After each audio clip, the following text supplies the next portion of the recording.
I don't think that's very constructive. My mom's not very constructive. Actually, she's not. She's a terrible person.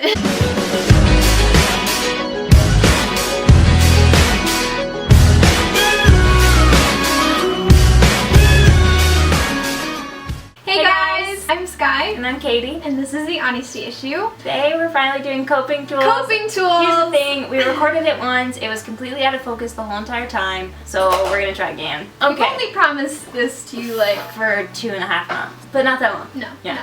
So I'll let Schuyler go first and tell you all about the coping tools that she knows best. Yes. Okay, so my meditation guru therapist is really great on explaining coping skills, and so that's where I've been learning mine. But I'm sure, if you're talking to someone, they might have, different strategies or different names for these things, whatever works. The first one would probably be tracking. And it's not necessarily a coping skill so much as just staying very aware of how you physically feel based off of your emotions. So say if you deal with a panic disorder, I know that I start to get nauseous, before that's in full swing. So if I'm constantly staying aware, even if I'm not in a panic, like right now, I'm good. My body is still, my stomach's fine.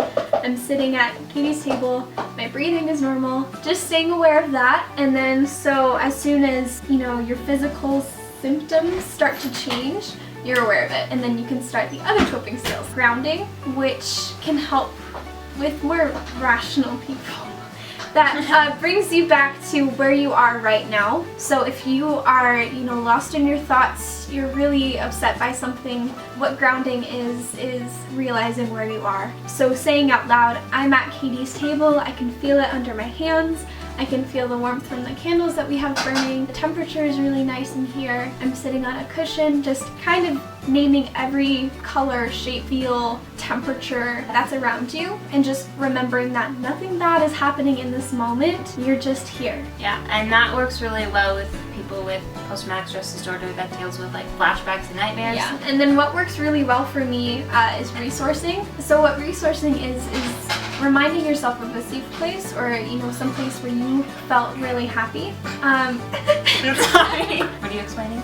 Resourcing. A happy place. Just go with that. Yeah, it's bringing yourself back to a place where you felt happy. It could be a best friend's house, it could be a vacation spot, bedroom if you're not there right now, with somebody, or beach, anything like that. For me, it's a vacation spot that my family used to go to, and so for example, I can feel the cold mountain air, I smell the fir trees, the wind is picking up, it's about to storm.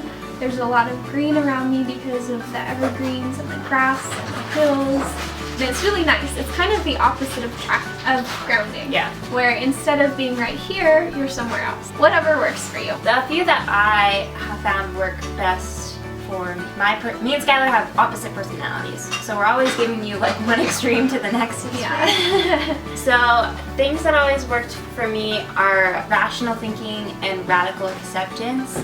So rational thinking, let's say you're dealing with self-harm. You're separating your self-harm thoughts, which are, I'll feel better if I cut, I need to cut right now.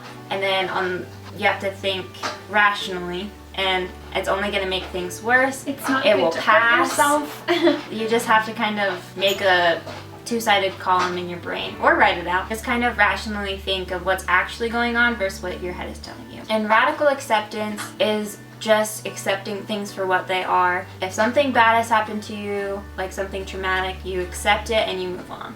And that is really hard to do, and it takes years of practice. I'm still not very good at it, but it's a huge coping tool. Let's say you were, all of these are terrible.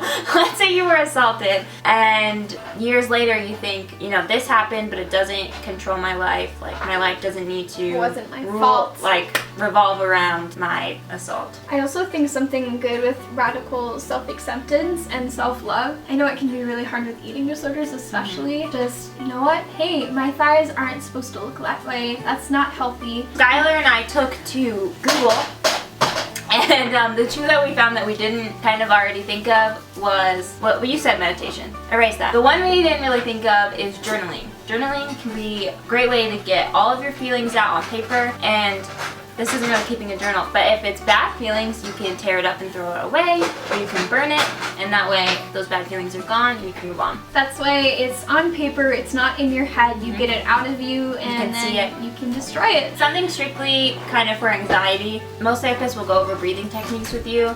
The one that I always practice is 5 seconds in and 5 seconds out, and just repeating that until you can get your heart rate down. Anyway, we love you guys. Those are some coping tools. If we think of any more, or if we'll do another video. Or if you have any, just email, Twitter, Facebook, Tumblr, or comments below. Let us know if you have any, or if you have any other questions, comments, or concerns. We love you guys. We love you so much. Do good things. Okay, 1, 2, 3. You did make like a Christmas message. I was thinking that too. I got an extra shirt.